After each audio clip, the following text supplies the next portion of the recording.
Hello and welcome to another video from the Fantasy Legion. I've got Sean with me. We're talking about the Good to be fallout back. from the 2020 draft. We just spoke about the losers of the draft. So if you haven't checked that out yet, go and check that out. We're now going to talk about the winners or perceived winners of the draft. Starting with our old friend Rojo from Tampa Bay, Roland Jones. Well, he's dodged a bullet, at least at the moment, hasn't he? I mean, if the only competition to your job is Vaughan, then I think you've done well. But, the fantasy community, people are already buying into the value of Vaughan because particularly the way Tampa Bay is structured now and the way they've loaded up with weapons, people think that Vaughan will win the job. I guess, given what I saw last night, that he went about the 110, I guess it's a great shot. In a rookie draft you're talking about, aren't you? Yeah, in a rookie draft, he went 110, Vaughan. But my concern would be that as much as we think, yeah, that makes sense, I get that, you're shooting for the moon, seems sensible, there were some decent wide receivers that slipped by there at the 110. And it's a very reasonable chance that Rojo, if no competition comes, he will hold on to the job. And if competition comes, and neither of them may hold on to the job, you could see a Carlos Hyde or a Lamar Miller suddenly appear in a few weeks' time. Yeah, and at least make things, murky for them. Even a Marlon Mack, you never know. You just never know what the Devontae Freeman. There's all these sorts of players that could come in. Yeah, no, I. So totally at the moment, at the moment, definitely it went well for Rojo because everyone thought they were going to get one of the big names. And Keyshawn Vaughan's a bit of a smaller third down James White type back that Brady obviously loves. So he's not an out and out run. I call an out and out runner. So no, I mean, look, if you're being honest, he would be a brilliant, compliment to a Marlon Mack at Tampa. That's what I would see it as. I mean, that's the kind of risk I see with Rojo because they invested high stock and obviously they're trying to get the most out of their capital. And, fair credit for Tampa for hanging on, but there's going to come a point very, very quickly where, you just have to say you can't flog a dead horse, and that's where we are with Rojo. Is he ever going to mature into anything? But as a dynasty owner of Rojo, which I'm not because I've never drafted him, but no, if you were, that's about as good as it could have got for you, really. The best scenario. Yeah, he's a winner. He's a winner as of today. Kerryon Johnson, he's a winner. He's a winner as of today. He's actually won something. He's won the battle, but will he win the war? That's the thing, isn't it? Yeah, good. That's a great phrase. Yeah, great phrase. Another one that, could be a perceived winner because Atlanta didn't really pick up any help at running back. So Gurley, I suppose, even though he's only got a 1-year deal, I don't know who's still behind him, really. Is it Ito Smith? Well, it could be. I mean, he's still knocking about. I suppose it has to be, doesn't it? Well, again, as of today... There's Brian Hill and people like that, I suppose. Again, as of today, he's a winner. And, if you haven't already previously seen the concerns around Gurley, we've got a few videos knocking about on Gurley. I've got to say, full hats off to him for last year. But if you break down the numbers, there's clearly a decline. Yes, he's got a great opportunity now. No one challenging him in Atlanta. So, sky's the limit again. Great opportunity. For redraft, obviously, longer term. Yeah, longer term. Bigger risks, but obviously for this year coming up, good luck to him. I mean, there's no big name there challenging him, is there? Everyone thought Atlanta. They had a load of visits with people. So I thought they might take somebody later on, 5th round, 4th round, that kind of thing. Maybe take a shot at somebody, but they didn't. So he's got every chance. Another big winner. Probably, although they did sign a running back, didn't they? Is Carson from Seattle, Chris Carson. And I suppose you could add Penny to that, although he's going to miss probably a few weeks of the season if it starts on time. I think it's pretty clear, like we were saying before. I mean, I know there were some arguments over this, but we've talked about Carson before. I talked about him for a long time, and they like him in Seattle. That's pretty clear. I think they did pick up a running back. Was it DJ Dallas or somebody late on? Yeah, but that's very late, and that's not a threat. It's not a threat to the job. I mean, Carson has his issues. He does have some injury issues and there are some fumbling issues. There is issues. I'm not denying that, but opportunity is there for him still. Yeah. And I see no problem with him doing pretty much what he did last year in Seattle when he was healthy. That's 2 years. He's been pretty good, hasn't he? So pretty good. So again, for Dynasty, look, this might be the year you ride him out and then you cash in. In redraft, he's certainly worth a shot. No harm whatever his ADP. His ADP is still very favourable. You know, looking at yesterday's Fantasy Pros and this morning's, very favourable. You know, you're getting him about third round, sometimes fourth, depending on how the draft falls. That's pretty tasty in small leagues. Okay, maybe bigger leagues, you have to take a second rounder on him. But very good in that offense, very run heavy. So definite winner from the draft. Yeah, I'd say so, definitely. I mean, he's somebody that Pete Carroll says you just can't stop him working out. He's like a workout warrior. He's always down the and that's what you got to do to hold on to your job. You got to keep. He says, you know, you can't stop him. He's just like it's got an insatiable appetite. So I like players. I like players like that because they're often there at the facilities. Obviously, it's different at the moment, but you know what I mean. They're at the facilities before the coach. That's always a great sign. Well, if the coach is, saying, he's got such a work ethic that almost, it's a bad thing. He's catching the coach's eye for the right reason, really. But, it's a good habit to have. He doesn't want to give up that job easily. He's fighting for it, and full credit to him. He's working on his craft, and that's good.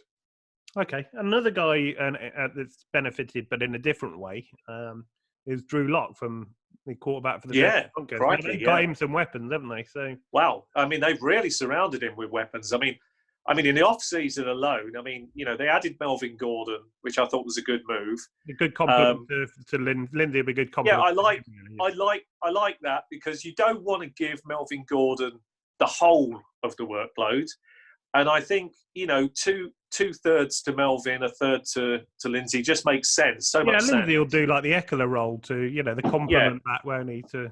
Yeah, absolutely. So I think that really makes a lot of sense. You can imagine somewhere in the range of about 200 to 220 carries for Melvin Gordon. That's very decent. A share of catches to go with that. And then Philip Lindsay with his roughly about 100 or so carries, 130 carries. And a decent share of targets in the air. So that's nice. And then on top of that, of course, in the rookie draft, they took some nice pieces here. Very nice piece, Jerry Jeudy. I mean, one of the top wide receivers going. So, they probably didn't think that Jeudy would get to them because it's a bit of a shock that he did the perfect for him. It's the perfect scenario for Jeudy because, look, you come in, you don't have to be the number one straight away because they've got Courtland Sutton there. He can come in and Sutton will naturally gravitate initially the top corners and safeties and take double coverages where applicable, because that makes sense, because until people see what these kids are capable of, only then will coordinators really adjust. And he's got every chance to thrive in that offense. I suppose the player that has the biggest pressure on him now is, they've done everything, the management, to give him weapons. So Drew Lock now has to rise up. But the good news here for our podcast is that's another quarterback that we picked up that you could pick up late a couple of seasons ago and capitalize on right now. So you can he was one of your you can pick him in the fourth round of a rookie draft. Brilliant. He's looking brilliant value now. Obviously, they picked up AJ Hamler, who's a bit of a sleeper in the sort of community that we roll in. Yeah, we liked him. You kind of like him, don't you? And a few others do as well. I do like him. I do see him more as, and he's in the right fit here because I didn't want him to be a 1 or a 2 wide receiver. Well, that's great because they've got Sutton, they've got Jeudy. He can go in on 3 wide receiver packages brilliantly. He could play in the slot beautifully. He's that kind of player. You can put him in punt return, kickoff return, and like end around and those kind of plays, gadgety plays. Great. Opens up the offense for everybody. So a brilliant draft, I think, offensively for Denver overall. Really, really impressed. And the player will be looking back to see how he matured. Will definitely be Drew Lock for next season, see whether he takes a big step forward. I mean, the thing about Denver is that over the last few years, when I kind of watch them, I can't watch Red Zone a lot, and they come on, and they're not the most exciting team to watch. Lindsay, sure, he gets a crowd going. You sort of root for him a little bit. And Sutton's a good player, but they've never been exciting to watch. Now they've got Jeudy, they've got... You're interested to take a deeper... They've got Melvin Gordon and Lindsay, and they've got, Courtland Sutton. They've got the young tight end as well. So it's a very, very good offense, and it should be very, very exciting. Exciting times in the... very exciting. I can't wait for it to all start again, and we all need sports. Fingers crossed, not long. Fingers crossed. Yeah, let's hope so.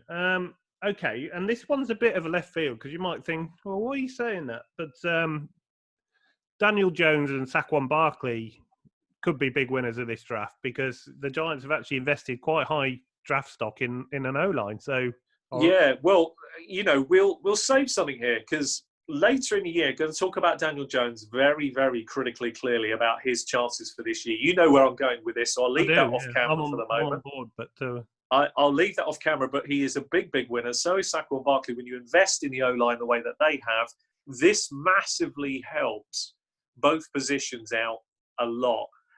Gives you a little bit more of a fraction of a second, which is huge in the NFL to get the ball away. Maybe buys you an extra second to look around for additional locations to place the ball.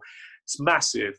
And for Saquon, who we felt unfortunately had a down year last year, but through no fault of his own, this is going to be massive for him as well. This is going to be great. And big bounce back for him for this season. I mean, it was already on the cards. This just cements it, I think. But yeah, no, it's good to see him get some help for. Well, I say that through gritted teeth, being a Dallas Cowboys fan. But yeah, but you ain't done too bad yourself. So no, we had a draft. We got Stefan, Diggs, his brother at corner. So I'm very, very happy in the second round. Yeah, he looks First good. Round talent, I thought he was. But yeah, I think he looks good. Okay, one that's sort of been indirectly.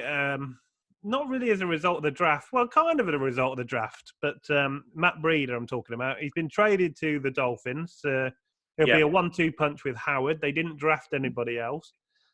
Surprising.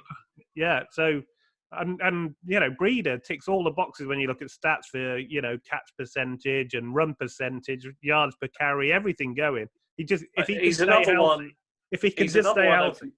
He's another one of our deep rookie flyers a couple of years back. Yeah, nobody. He was on nobody's board. He didn't get on the fantasy pros. That was one of your guys, and he's matured into a decent role when he was playing for San Francisco. He's only rub his health, but in Miami, who have been a great breeding ground for running backs, actually, they may not get the best out of them themselves, but they seem to have a nose for finding good talent. No, they did. I think it's good for Howard owners because he's still going to have a role. It's good for Breida because there's a role, and it's actually good for fantasy because it's cheap gold. It may not be perfect, it may not be exactly what you want, but when you're trying to find a third running back, it's not bad at a decent price. At a very decent price. You'll still be around that 100 mark, or lower, without a shadow of a doubt. Yeah, on the ADPs yesterday, Breida was down there at 120 out. You got the old guy, Fitzmagic, or maybe two, or we don't know, but he's going to be Fitzmagic to start, obviously, isn't it? Yeah, I think it's the classic. Fitz will do a job for half the season, then we'll see more and more of Tua as the latter half of the season unfolds. Yeah, I'm not so sure. Probably, I'm not so sure. The more desperate they get.